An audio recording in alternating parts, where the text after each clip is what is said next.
जय हिंद।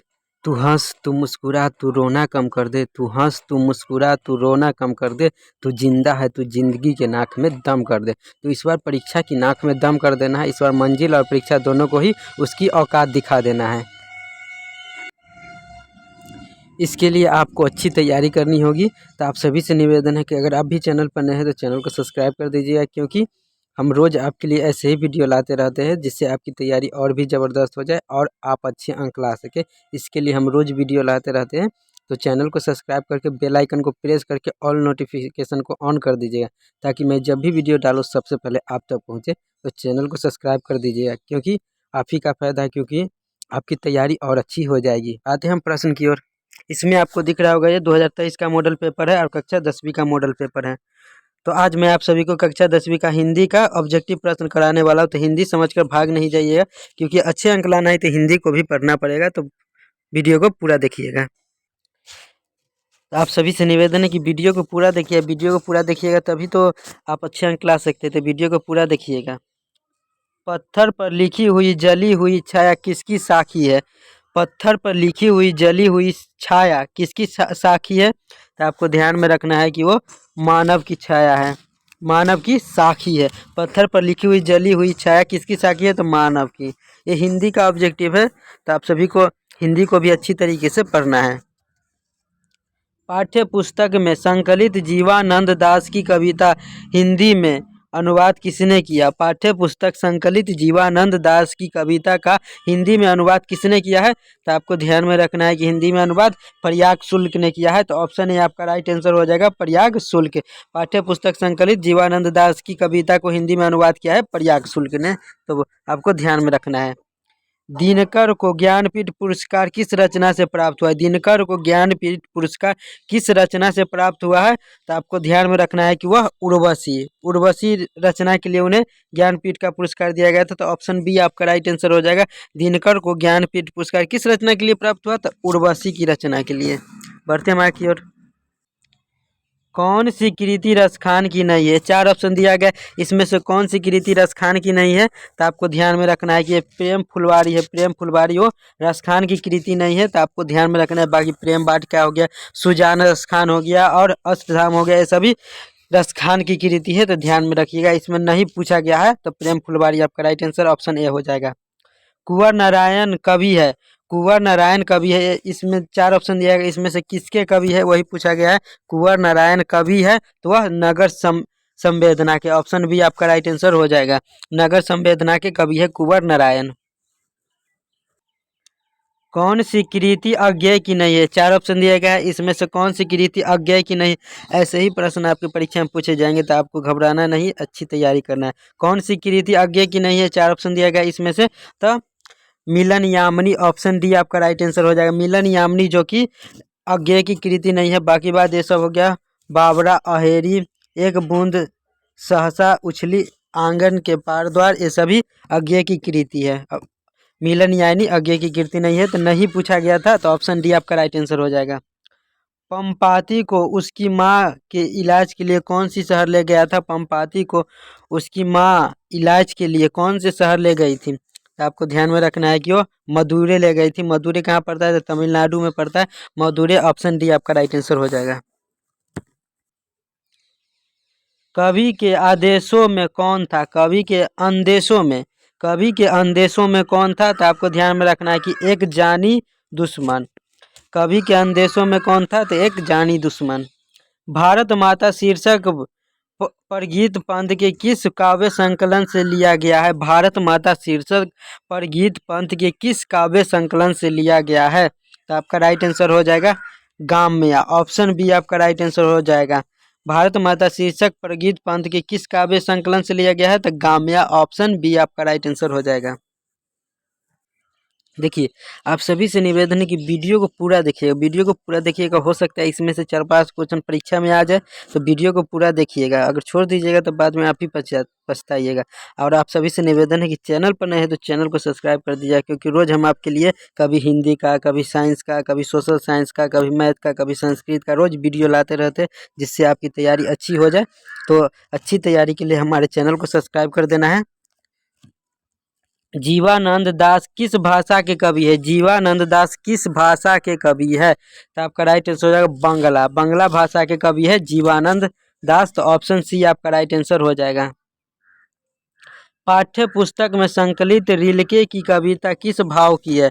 पाठ्य पुस्तक में संकलित रिलके की कविता किस भाव की है? तो आपको ध्यान में रखना है कि वह भक्ति, ऑप्शन भक्ति भाव की कविता है। तो आपको ध्यान में रखना है, ऑप्शन सी आपका राइट आंसर हो जाएगा। रिलके की कविता किस भाव की होती है? तो भक्ति भाव की होती है, ऑप्शन सी। पंडित बिरजू महाराज का जन्म कहाँ हुआ था? पंडित बिरजू महाराज का जन्म कहाँ हुआ था? तो आपको ध्यान में रखना है कि वह लखनऊ में हुआ था। ऑप्शन बी आपका राइट आंसर हो जाएगा, ऑप्शन बी। कई बार परीक्षा में पूछा गया पंडित बिरजू महाराज के बारे में, तो आपको ध्यान में रखना है। ला सुत्रुज क्या है? ला सुत्रुज क्या है? तो आपको ध्यान में रखना है कि यह एक इमारत है। ऑप्शन ए आपका राइट आंसर हो जाएगा। ला सुत्रुज क्या है? तो यह एक इमारत है। ऑप्शन ए आपका राइट आंसर हो जाएगा, इमारत। अज्ञेय का जन्म किस प्रदेश में हुआ था? अज्ञेय का जन्म किस प्रदेश में हुआ था? तो उत्तर प्रदेश में हुआ था। ऑप्शन बी आपका राइट आंसर हो जाएगा, उत्तर प्रदेश। अज्ञेय का जन्म किस प्रदेश में हुआ था? तो उत्तर प्रदेश में हुआ था। आपको ध्यान में रखना है। निम्न में से नरक शब्द का विशेषण कौन है? निम्न में से, ये चार ऑप्शन दिया गया, इसमें से नरक शब्द का विशेषण कौन होगा? तो आपको ध्यान में रखना है कि नारकीय। ऑप्शन बी आपका राइट आंसर हो जाएगा, नारकीय है, जो कि नरक शब्द का विशेषण है। आते हैं आगे की ओर। आपका अगला प्रश्न है, रसखान किस काल के कवि है? रसखान किस काल के कवि है? तो आपका राइट आंसर हो जाएगा, ऑप्शन डी भक्ति काल के कवि है रसखान। स्वदेशी शीर्षक पाठ्य पुस्तक में, स्वदेशी शीर्षक पाठ्य पुस्तक में संकलित कविता किस छंद में है? तो आपको ध्यान में रखना है कि वह दोहा छंद में है। ऑप्शन बी आपका राइट आंसर हो जाएगा, ऑप्शन बी दोहा। स्वदेशी शीर्षक पाठ्य पुस्तक में संकलित कविता किस छंद में है? तो दोहा छंद में है। तो ऑप्शन बी आपका राइट आंसर हो जाएगा, ऑप्शन बी। सुजान सुजान सागर किसकी कृति है? सुजान सागर किसकी कृति है? तो आपको ध्यान में रखना है, सुजान सागर है जो किसकी कृति है? तो घनानंद की है। ऑप्शन बी आपका राइट आंसर हो जाएगा, ऑप्शन बी। सुजान सागर किसकी कृति है? तो घनानंद की है। तो ध्यान में रखिएगा। दिनकर ने जनतंत्र का जन्म शीर्षक कविता में दूधमुही शब्द का प्रयोग किसके लिए किया है? दिनकर ने जनतंत्र का जन्म शीर्षक कविता में दूधमुही शब्द का प्रयोग किसके लिए किया है? तो आपको ध्यान में रखना है कि वह जनता के लिए किया है। ऑप्शन सी आपका राइट आंसर हो जाएगा, ऑप्शन सी। जनता के लिए ही दिनकर ने जनतंत्र का जन्म शीर्षक कविता में दूधमुही शब्द का प्रयोग किया है, जनता के लिए। किसके लिए किया है दूधमुही शब्द का प्रयोग दिनकर ने? तो जनता के लिए। ऑप्शन सी आपका राइट आंसर हो जाएगा। तो ध्यान में रखिएगा। हमारी नींद शीर्षक कविता किस वाक्य संग्रह से ली गई है? हमारी नींद शीर्षक कविता किस वाक्य संग्रह से ली गई है? तो आपको ध्यान में रखना है वह कि दुष्चक्र के सृष्टा से लिया गया। ऑप्शन ए आपका राइट आंसर हो जाएगा। हमारी नींद शीर्षक कविता किस वाक्य संग्रह से ली गई है?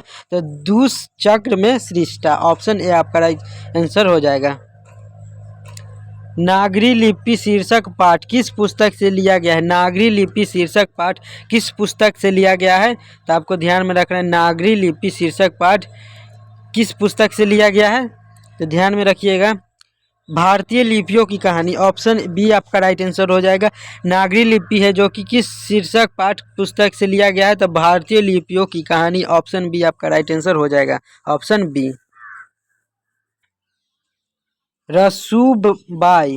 रसूलबाई थी, यानी रसूलबाई कौन थी? तो आपको ध्यान में रखना है कि रसूलबाई जो थी कि वह थी गायकी थी। रसूलबाई कौन थी? तो गायकी थी। ऑप्शन बी आपका राइट आंसर हो जाएगा। रसूलबाई कौन थी? तो गायकी थी, गायिका थी। सत्य के साथ मेरा प्रयोग किसकी रचना है? सत्य के साथ मेरा प्रयोग किसकी रचना है? तो आपको ध्यान में रखना है, महात्मा गांधी की है। महात्मा गांधी की ही रचना है सत्य के साथ मेरा प्रयोग। ऑप्शन डी आपका राइट आंसर हो जाएगा, महात्मा गांधी। मछली शीर्षक कहानीकार विनोद कुमार शुक्ल ने किस कहानी संग्रह से ली गई है। मछली शीर्षक कहानी है जो कि कहानीकार विनोद कुमार शुक्ल के किस कहानी संग्रह से लिया गया है, तो आपको ध्यान में रखना है वो लिया गया है महाविद्यालय से। ऑप्शन बी आपका राइट आंसर हो जाएगा, ऑप्शन बी महाविद्यालय से लिया गया है। मछली शीर्षक कहानी है, मछली क्या है तो एक कहानी है। कहानीकार विनोद कुमार शुक्ल के किस कहानी संग्रह से लिया गया है, तो महाविद्यालय से लिया गया है। सेन साहब अपने पुत्र को क्या बनाना चाहते थे? सेन साहब जो थे कि वह अपने पुत्र को क्या बनाना चाहते थे, तो वह बिजनेसमैन या इंजीनियर बनाना चाहते थे। ऑप्शन ए आपका राइट आंसर हो जाएगा, ऑप्शन ए बिजनेस या इंजीनियर। सेन साहब अपने पुत्र को बिजनेस या इंजीनियर बनाना चाहते थे, तो आपको ध्यान में रखना है। तो ये था कुछ इम्पोर्टेंट हिंदी के ऑब्जेक्टिव क्वेश्चन। ऐसे ही प्रश्न आपके परीक्षा में पूछे जाएंगे।